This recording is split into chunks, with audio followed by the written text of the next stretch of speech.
राजा के यहाँ बुद्ध का जन्म हुआ। पिता ने ज्योतिषियों को बुलाकर भविष्य पूछा। उन्होंने कहा, या तो ये सम्राट होगा और या तो ये साधु होगा। एक तरह से देखा जाए तो सच्चा सम्राट भीतर से साधु ही होता है। जब ज्योतिषियों की भविष्यवाणी राजा ने सुनी तो वे घबरा गए कि मेरा बेटा साधु हो जाए, ऐसा ठीक नहीं होगा। राजा ने पूछा, कोई उपाय बताएं, क्योंकि मैं चाहता हूं कि राजा का पुत्र राजा ही बने। ज्योतिषियों ने मैं कहा कि इसका लालन पालन व पूरा जीवन बड़ी सावधानी में बिताना होगा। अर्थात आपका पुत्र सिद्धार्थ कभी किसी बूढ़े व्यक्ति को न देखे, कभी किसी बीमार व्यक्ति को न देखे और कभी किसी मरे हुए व्यक्ति को न देखे। जब तक ऐसा होगा तब तक वे राजा ही बने रहेंगे, अगर ऐसा नहीं हुआ तो वे साधु बन जाएंगे। राजा शुद्धोधन ने अपने पुत्र सिद्धार्थ के लिए बढ़िया से बढ़िया, बड़े बड़े महल, अच्छे से अच्छा भोजन, दास दासियां और खाने पीने के सामान आदि वस्तुओं के ढेर लगा दिए। पिता ने पुत्र को सुख सुविधाओं में इतना उलझा दिया कि उसे बाहर का संसार याद ही नहीं आया। शुद्धोधन ने समझ लिया कि अब इतने सुखों के आगे साधु बनने का प्रश्न ही उपस्थित नहीं होता। वे निश्चिंत हो गए। राजा शुद्धोधन ने बिल्कुल पक्की व्यवस्था कर रखी थी कि उनका पुत्र सिद्धार्थ जीवन में कभी भी वृद्ध, बीमार और मृतक व्यक्ति को देख न सके, क्योंकि वे अपने पुत्र को खोना नहीं चाहते थे। सिद्धार्थ का जीवन ऐश्वर्य और सुख सुविधाओं में बीत रहा था। उनके जवान होने पर एक सुंदर कन्या यशोधरा से उनका विवाह हो गया। विवाह हो जाने पर शुद्धोधन की आधी चिंता मिट गई। अब तो शादी हो गई, अब कहाँ जाएगा? अब तो मेरा पुत्र बंधन में बंध गया है, अब उसके कहीं जाने का सवाल ही नहीं उठता। 1 वर्ष बाद बेटे का भी जन्म हो गया। उसका नाम राहुल रखा गया। अब राजा शुद्धोधन को बिल्कुल पक्का विश्वास हो गया कि अब ये कहीं नहीं जा सकता। एक दिन सिद्धार्थ ने कहा कि पिताजी, आज तक मैंने कभी अपनी राजधानी नहीं देखी, आपकी आज्ञा हो तो आज देखा हूँ। राजा ने कहा, हाँ हाँ, अवश्य जाओ, अपना शहर देखकर आओ। एक सारथी को भी साथ में भेजा गया कि जाओ राजकुमार को राजधानी घुमा फिरा कर लाओ। फिर भी राजा ने चाक चौबंद इंतजाम कर रखा था कि कहीं चूक न हो जाए। सिद्धार्थ के लिए राजधानी के प्रमुख मार्ग खूब सजाए गए थे, पर घूमते घूमते सिद्धार्थ ने थोड़ा उल्टा मार्ग ले लिया।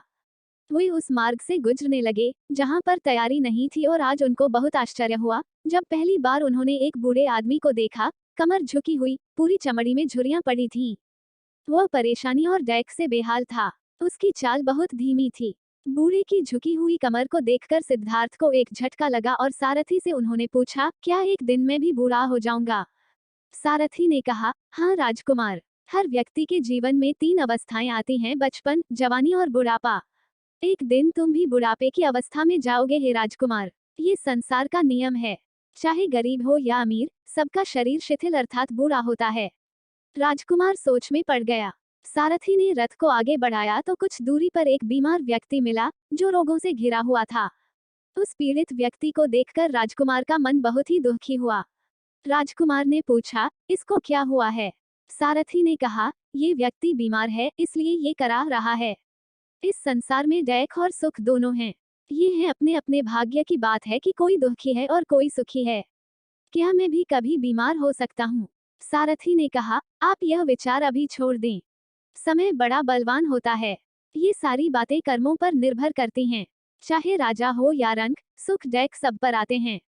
अगर शरीर में कोई रोग आना है तो वह आएगा। ये सब सुनकर राजकुमार सोच में पड़ गया। सारथी ने रथ को कुछ आगे बढ़ाया तो सामने से 4 कंधों के ऊपर एक अर्दी को जाते हुए देखा। राजकुमार ने ऐसा पहली बार देखा था। उसने सारथी से पूछा, यह क्या है? यह आदमी मर गया है, यह मुर्दा है। जो व्यक्ति मर जाता है उसको बांधकर शमशान भूमि में ले जाते हैं, फिर वहां पर उसे जला दिया जाता है। राजकुमार ने कहा, क्या सबको मरना पड़ता है? हाँ, सबको मरना पड़ता है।